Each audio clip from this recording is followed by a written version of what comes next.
everyone. I am trying to connect to what my former speakers, previous speakers.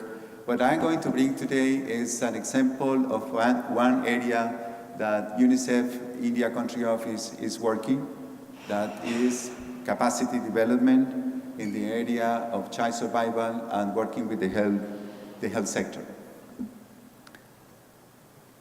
I'm going to take child survival as an example, since this is something that remains and will remain in the post-2015 agenda as at the center, since this is an issue that still is very worrisome.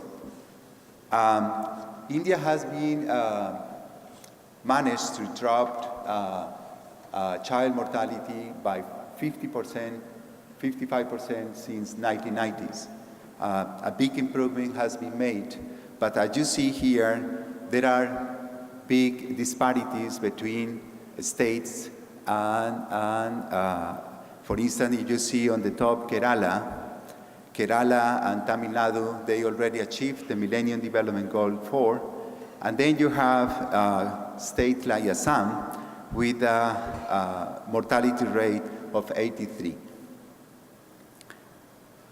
So an analysis from epidemiological point of view, there are two main killers of children under 5 that are pneumonia and diarrhea.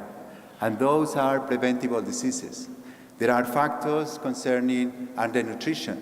Almost 40% of the under 5 population is undernourished. So we can see this issue from the point of view of public health, looking at the immediate cause of mortality. But if we look at the social determinants, there are issues relating to the physical environment, for instance, shortage of water and overuse of water that has implications for agriculture and food security. There are issues in the environment, for instance, the volume of people defecating in the open that is contaminated underground water. There are issues of unequal distribution of land that has implications on food supply, and issues about social norms, patriarchal values that is affecting or is leading to child marriage, and in turn, child marriage is strongly correlated to maternal mortality and child mortality. So to address the issue of child mortality is an issue that is beyond the immediate intervention from the public health perspective. So what is the institutional response of the health sector? Recently, in 2013, there was a call to action, the Promise Renew for Child Survival and Development in Chennai, and private sector, civil society organizations, and other sectors come together to commit to accelerate results for children. And then they created a framework that connects different life stages from reproductive health, maternal health, newborn health, child health, and adolescent health in a life cycle approach. These metrics is a big work in trying to reduce the number of high-impact interventions, capitalizing from the public health research. What I want you to see is at the bottom of this slide, you see that there is a particular interest from the health sector as to strengthening. One part is health system strengthening, and demand generation and promoting healthy behaviors is becoming an integral part of health system strengthening. So it's making communication an organic component of public health. The second part is the cross-cutting interventions, the need to call other actors and players to work in a convergent way to address social determinants. So from UNICEF, in collaboration and partnership with other organizations, we are working within a framework of capacity development that look at enhancing a range of individual and collective capacities, assets, and relationships to enabling systems to be able to identify problems and achieve goals, the goals of the organization. So in short, what we try to do is not to look at capacity development just as training, but we try to implement strategies and interventions to create an enabler environment within the organization and outside the organization in a way that the skills and competencies that are gained during the training process people can use in the organization. It's creating the opportunity to make to perform in an environment that allows that performance happen. So this is the opportunity that we see in the health system. If you see here the anatomy of the health system, you have at the state level different entry points from, let me say, on the top right, you see a body, a unit in the health system that is its National Health System Research Center that work in community process. They are the wing of the health system that managed one of the biggest community health workers program in the world. So our work, along with other partners, is to strengthening the capacities of the whole training cascade of these community health workers, providing support for supported supervision, improving capacities for interpersonal communication and community mobilization. Since these ladies, the community health workers, the job description is about being activists and also be counselors. At the same time, the system make provisions for having an IC bureau, so information, education, and communication. So we are focusing on strengthening the capacity of the human resource in those units.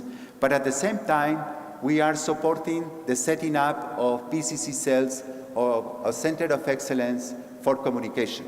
These are units with professionals in research, graphic design, IPC, interpersonal communication, and different functions of strategic communication.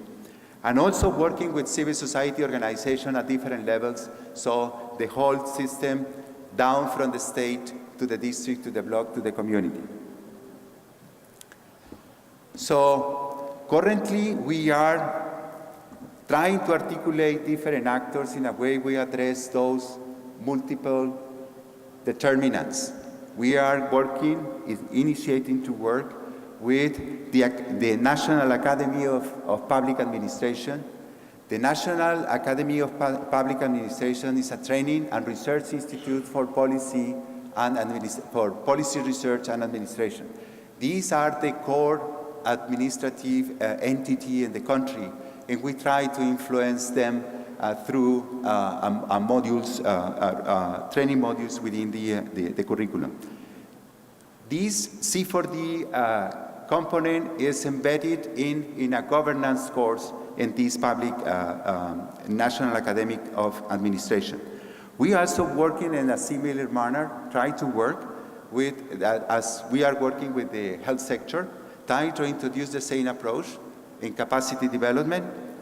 We are working with academic institutions. We have an MOU, and we together develop with 9 academic institutions, we develop social and behavioral change learning modules. So those are in the process of implementation, and the idea is to make synergies between these training sites, you can say. And the work, we are closely working with civil society organizations to support also the training processes, in particular with civil society organizations and also middle-level managers in the system managing communication funds. Many social sector programs, they have earmarked resources for communication. So the idea is how to optimize those resources, go beyond posters and leaflets, and try to use these resources in a more strategic manner. This is the present and the future of UNICEF. We are working, focusing on adolescents. As you saw the previous slide, also adolescents for the health sector is becoming a priority. And then we are moving towards strengthening research, advocacy to influence friendly policy for adolescents, strengthening strategic programs, and C4D embedding in those initiatives to mobilize young people as a positive force for change. So some of the challenges is to embed participatory principles into the government communication training and services delivery, narrow institutional focus on changing behaviors, the CAP framework, with limited attention to social determinants, multiple actors outside the sector with different agendas that enable or constrain positive change. Sectoral view of life cycle, people tend to work in silos, and then there is very limited connections in the life cycle. So some of the challenges in terms of implementation, but challenges in terms of evaluation. And the challenge is how to measure institutional strengthening for communication. Thank you very much.